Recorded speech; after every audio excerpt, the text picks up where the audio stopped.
That ended sooner than I thought. That was Architects UK with a song called Hereafter, and before that, Slipknot with a new track of theirs called All Out Life.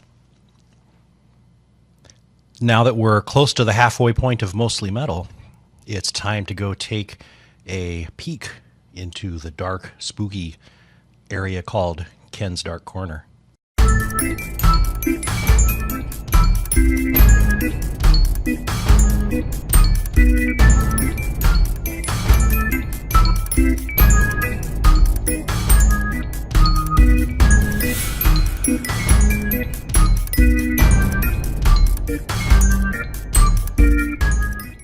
It's time for Ken's Dark Corner, so if you have little kids, cuddle up with them and get spooky. Well, I'm not going to make you spooky, but thinking about horror movies can make you spooky. And this is episode 10 of Ken's Dark Corner. 10 weeks in a row now where I've broken into the music and had a little side discussion about one of my other hobbies, which is watching horror films. And as Halloween approached, I watched a lot more than I normally would be watching. And one of the things I did was I went back and blazed through all 6 Paranormal Activity movies. The first 4 are available on a streaming app called Tubi, T-U-B-I, on the web, downloaded onto your PlayStation. I have a Roku I watch it on, so most devices that have apps for streaming services, you can probably find it there. And they actually have a decent horror selection. Some things more recent, like those 4 Paranormal Activity movies. Some things old. They have some old black and white classics like Black Sunday and dang it, there was another one I watched recently and now I'm drawing a blank on it. But it was a horror film from the 1960s. They have Night of the Living Dead on this thing as well. So there's plenty of good watching stuff there. Circus of Fear? Is that what it was? Maybe I'll look it up later. So, I'm going to tell you what I thought of the 6 Paranormal Activity movies. You'll have to bear with me here because I wrote this very short set of notes that I have. I'm not, scribing them during the movies. I just jot a couple of miscellaneous things down afterwards. And so it's been a couple of weeks since I watched these. I wrote the little set of notes with the intent of being on the air this past Sunday and going through them. But I was sick on Sunday, and so I wasn't able to do that. So now it's been even longer since I've seen the movies and also longer than I wrote down these somewhat cryptic notes. But let's see if we can wade our way through them. So first of all, Paranormal Activity 1. That's the one that started it all off. It came out in 2007. At that point, the idea of I can't even think of the phrase now. Found footage. The idea of found footage movies was not new because we had the Blair Witch Project kind of kicking that craze off again. It wasn't the original movie like that, but it was the one that gained the most notoriety at the time. So here comes Paranormal Activity, and it's a very low budget and confined movie where this couple is in a house and, spooky things start to happen to them. And so they set up recording cameras all around the house. And this movie shows you what's going on as the images are getting captured. This is a found footage film, but it's not as aggravating as others like the Blair Witch Project in that the camera is always moving. Somebody's carrying it and you hear it clicking and crunching. And, if somebody's running away from something, you see their feet running through the grass for about 30 seconds straight. These cameras are all fixed, so this does not give you nausea watching it. But you start to get hints of strange things going on at the same time that the characters are getting hints of strange things going on, and the dynamic of the haunting gets more and more intense as the movie goes on, starting with, funky noises, things moving around, poltergeisty kinds of stuff, to actual physical manifestations of some kind of force. This movie was really good. I mean, even if the found footage aspect of it wasn't original at the time, they used it well. And it's a very quiet movie. They make really good use of silence in this movie, and that helps it be effective. And there's really no surprises in movies like this. You can get good at predicting when something bad is about to happen. But even when you know that something is coming, it can still be pretty tense. So if you like ghost stories, poltergeisty kinds of stories, things like that, I can definitely recommend Paranormal Activity 1 from 2007. The second Paranormal Activity movie is where they start kind of building the lore around what's happening. All 6 of these movies are totally related in terms of their storyline. It's not 6, differently located or stories about different people and different things. They're all centered around this core issue of a family getting haunted, not necessarily their homes, but the people themselves, and they take their haunting with them when they go to different places. But Paranormal Activity 2 was released in 2010. In the movie story timeline, the events of this movie take place before and along with Paranormal Activity 1. The main character in Paranormal Activity 1 was a woman named Katie. She's the one who is being haunted and who the worst things happen to. Well, up until the end, that something even more worse happens to her husband. But she has a sister named Christy, and Christy lives with her husband and kids in a totally different place. And they start to have spooky things happening, things going bump in the night. This one takes a little bit longer to start really getting into it. It takes about 45 minutes in before you get to anything more serious than pans dropping mysteriously off of their hangers, or dogs growling at a doorway, or an apparently sentient pool cleaner. They have cameras outside the house focused on their swimming pool, and they have one of these automatic robotic swimming pool cleaners that ends up outside of the pool almost every night, and nobody knows why. So whatever is happening to Katie in the first movie in terms of being haunted seems to also be happening to her sister Christy. The strange thing about it is that Katie and her husband Micah from the first movie visit Christy and her family a couple of times during this film, so you get some continuity in the actors who are playing in this series. People from Paranormal Activity 1 visiting Paranormal Activity 2. And Christy and Katie have conversations about the weird things that are happening to Christy, the sister, but Katie doesn't really make a whole lot of mention, oh, we have these weird things happening to us too, which was sort of strange. But so this one accelerates just like the first one, and worse things happen. And it turns out that the really worst things that happen end up involving Katie much more than Christy, because Katie is sort of the culprit of these movies. At the end of the first movie, she is totally taken over by whatever is haunting them, and it makes her do something horrible. And then at the end of Paranormal Activity 2, she also does something horrible as well, but in her sister's house. And so she's sort of the epicenter of everything that's happening. And at the end of Paranormal Activity 2, Katie disappears, and who knows what happens next. This one's still pretty good. It's not as good as the first one, but if you enjoyed the first one, then there's no reason not to continue and watch Paranormal Activity 2.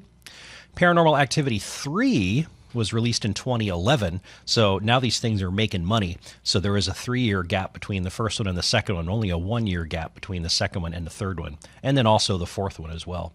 This one's a prequel to everything, so this one is really expanding the lore and sort of explaining what the origin of these hauntings. And so this one takes place when Katie and Christy are kids, and yet again, the parents in this movie find a reason to set up cameras in their house so you can watch everything that's happening with the timestamp and all that stuff.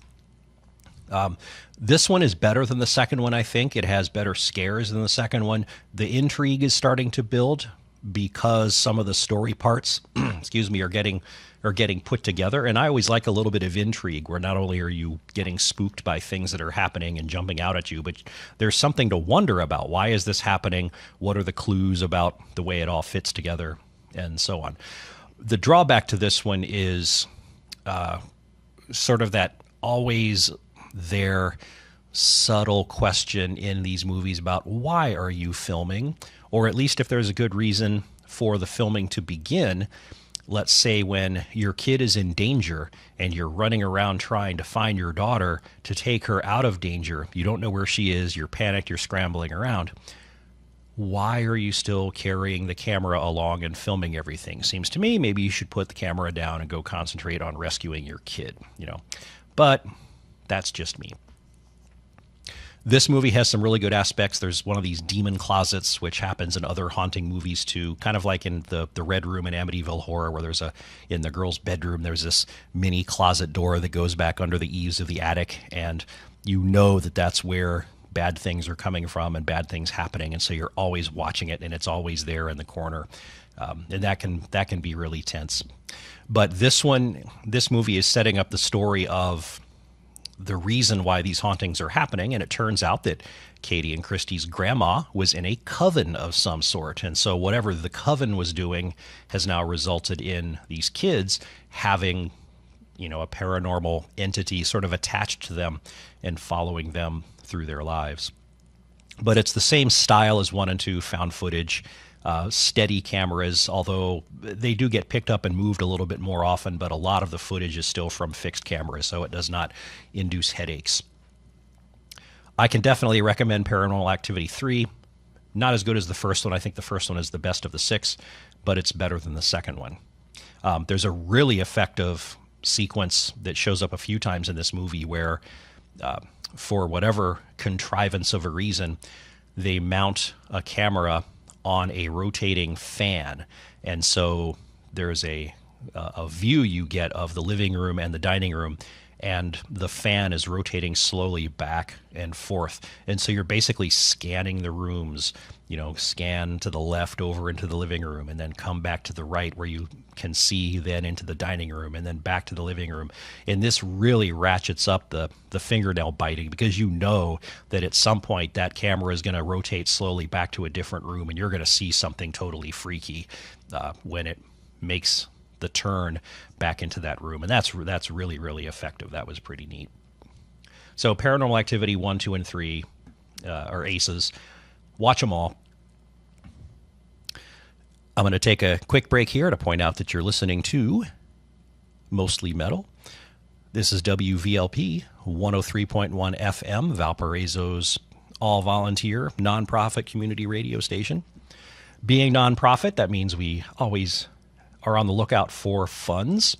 We have people that sponsor shows and sponsor the station, but there can always be more. And if you like listening to WVLP and you are in a position to do so, we would always greatly appreciate any financial support you can provide. And if you go to the WVLP Facebook page, there's a link to how you can donate.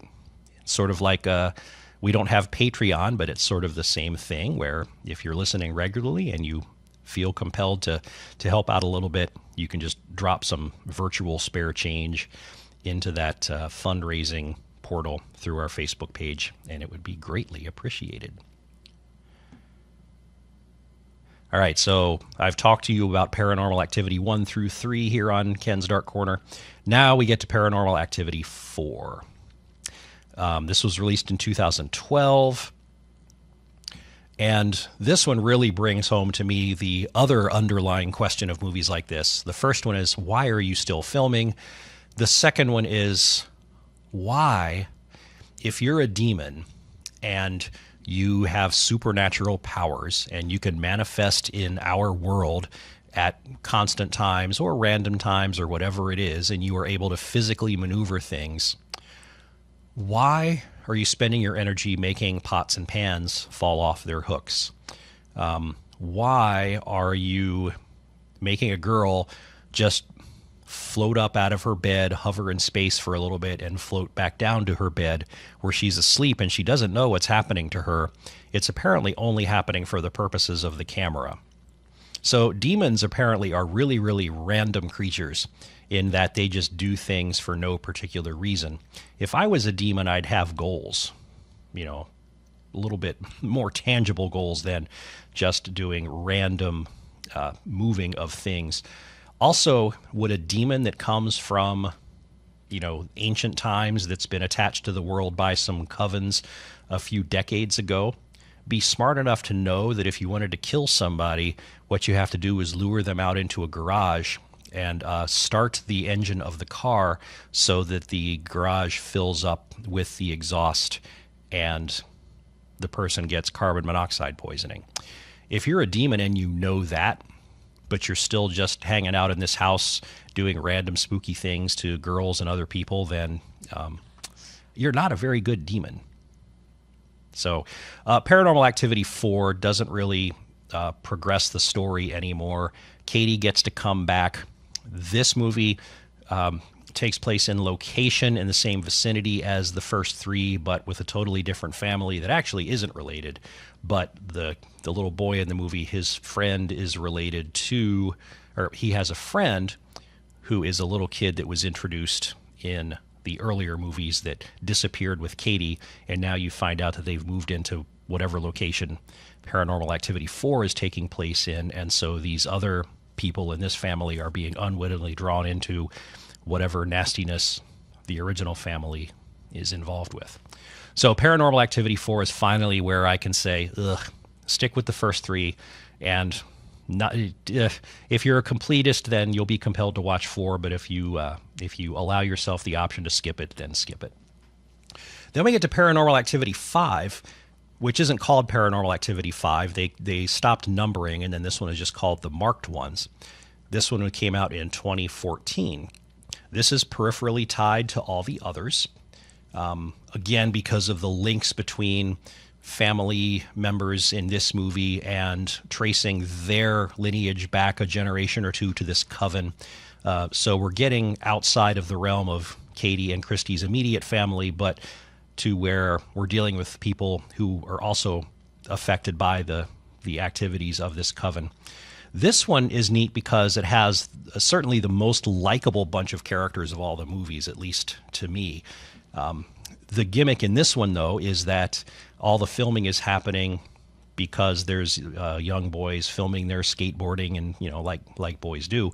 But eventually one of them realizes that he's starting to develop these sort of powers, that he realizes he can move things from a distance, or that he can tip himself over and basically defy gravity. And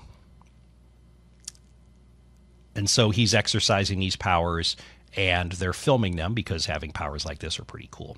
So it starts off with the explanation of good explanation of why they're filming, but eventually it still goes back into, you're running around town escaping from these things, all these crazy things are happening to you. Why are you still carrying a camera around and filming all this stuff? This movie introduces the idea that there's sort of this demonic nexus that locates several distant places and points in time, because at the end of this movie, when all the demonic mayhem is starting to settle down, one of the characters, conveniently the one with the camera, actually gets zapped back to the events of Paranormal Activity 1 and ends up in Katie and Micah's house, which is actually pretty cool. This idea of this demonic nexus that connects space and time through a few different places is pretty neat. And so they introduced that in Paranormal Activity 5. So I recommend Paranormal Activity 5 for the different characters that are really likable. It's a pretty fun one. The ending is really nifty in the way it ties back to the original Paranormal Activity and actually makes you interested in the next movie to see where we're going to go with this idea of this, multi-dimensional demonic nexus. That's not what they call it. I just made that up. So then we get to Paranormal Activity 6, which is called Ghost Dimension. And, man, all the promise from Paranormal Activity 5 is just totally gone. We've established that there are time-traveling demonic villains. And what happens here is we're in 2013. This family is moved into this new house. They discover some videos from 1998, which are videos of the events from Paranormal Activity 3. They feature Katie and Christy, and the characters in this movie realize that this sort of weird time and space connection is going on. For example, because the dad in this movie and his friend are watching some of these videos in, I can't remember if it was in a garage or in a bedroom or whatever, but they have a television screen. And this guy's daughter comes in and she sneezes. And exactly at the time the little girl sneezes, Katie or Christy, one of the little girls in the video that they're watching, says, "Bless you." And so there's obviously this connection through space and time between this family and then back again to Paranormal Activity 3 when everything was starting to fire up with Katie and Christy. In terms of the question of filming and why are you still filming, they actually make a nod to this in Paranormal Activity 6, where the husband's buddy who's watching these movies with him says kind of snidely, what, did these people just film everything? Which was kind of funny until like 2 minutes later when these guys pick up a camera and start filming everything for the rest of the movie. This one, the setup was all right, but to me, this movie just crashed and burned because the producers discovered CGI. And so the gimmick in this movie is that this husband finds not only these videos, but also this retrofitted special handheld camera that allows them to view what the title suggests, which is the ghost dimension. And so they can actually see ripples in space when some of this paranormal activity is happening, and the demon starts to manifest, as you've seen it 100 times by now if you watch horror movies, the spooky, swirly, black CGI goo that kind of spins around in a little tornado, wisps of black that creep everywhere, that coalesce to form the outline of a body. Yeah, I don't like it. CGI stuff doesn't scare me at all. This one has the most egregious violation of the why the heck are you still filming rule when this family gets smart and they actually clear out of the house, and they send a brother of the husband and his wife back into this house to clear out some more things. They are filming what happens to them when they go back to the house, and I don't know why. So Paranormal Activity 6 was a huge disappointment. So summarizing, which I probably should have done like 10 minutes ago, Paranormal Activity 1, definitely do it. Paranormal Activity 2, do it because it's similar enough to Paranormal Activity 1 that if you like 1, you should like 2. But more importantly, it leads you as a gateway to Paranormal Activity 3, which is the second best of the set of 6. Paranormal Activity 4 is terrible. I think you can just skip it totally. Paranormal Activity 5 is probably the third best of the bunch, and then just stop there. Paranormal Activity 6 isn't really worth watching for any reason. All right, so that was my homework, watching Paranormal Activity movies before Halloween. And that's what I think about them. This is the end of Ken's Dark Corner, and now I will return you to music. This next set of tunes on Mostly Metal is going to be a little bit more hard rocky than heavy metal-y. It'll start with Pure Fire, which is a high-profile Kiss tribute band. A lot of famous people coming together to make this Kiss tribute. So you're going to hear their version of Love Gun. Then you're going to hear Red Dragon Cartel, which is a new project of Jake E. Lee, Ozzy Osbourne's old guitarist. And then you'll hear Stephen Pearcy from his new solo album, View to a Thrill. He used to be the lead singer of Rat. So here we go. This is just some nice, comfortable hard rock to keep you going for the next 20 minutes or so.